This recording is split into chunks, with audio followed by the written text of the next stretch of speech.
नांदेडमध्ये आज मराठा समाजाचा विराट मोर्चा निघाला आणि इतर मोर्चांप्रमाणेच नांदेडमधल्या मोर्चातही महिला, तरुणी, तरुणांचा विशाल असा जनसमुदाय जमला। कोपर्डी निर्भया बलात्कार प्रकरणातल्या आरोपींना तत्काळ फाशी द्या, ॲट्रॉसिटी कायद्यात बदल करा, मराठा समाजाला आरक्षण द्या अशा सगळ्या मागण्या घेऊन आंदोलनकर्त्यांनी रस्त्यावरती ते सगळेजण उतरले आणि मोर्चाच्या शेवटच्या टप्प्यात काही विद्यार्थिनी जिल्हाधिकाऱ्यांना आपल्या मागण्यांचं निवेदन सादर करतील आणि त्यानंतर हा मोर्चा संपल्याचं घोषित केलं जाईल। पण प्रचंड असा प्रतिसाद नांदेडमधल्या या मोर्चाला मिळाला।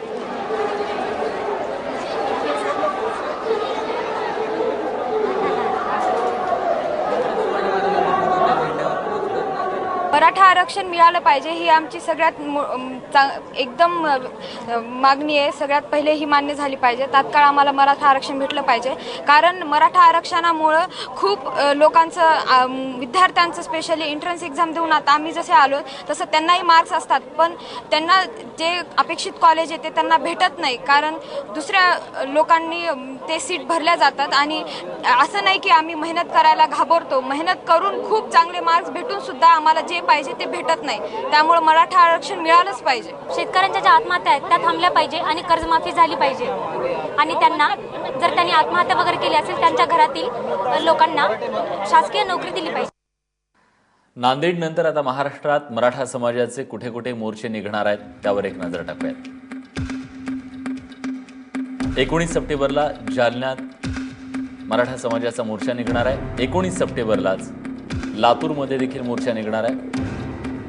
21 सप्टेंबरला सोलापूरमध्ये मोर्चा निघेल। 21 सप्टेंबरला नवी मुंबईत मोर्चा निघणार आहे। 23ला अहमदनगरमध्ये, 25ला पुण्यात, 29ला बारामती आणि 27 तारखेला सांगलीत मोर्चा निघेल। त्यानंतर ऑक्टोबरमध्ये देखील 3 ऑक्टोबरला साताऱ्यात मोर्चा निघणार आहे। विदर्भातल्या अकोल्यातही 19 सप्टेंबरला मोर्चा निघणार आहे। लातूरात 19 सप्टेंबरला मोर्चा आहे। अमरावतीत 22ला, नाशिकमध्ये 24 सप्टेंबरला, तर विदर्भातल्या वाशिममध्ये 25 सप्टेंबरला आणि 26 सप्टेंबरला उत्तर महाराष्ट्रातल्या नंदुरबारमध्ये, 26 सप्टेंबरला बुलढाण्यात, 28 सप्टेंबरला धुळ्यात।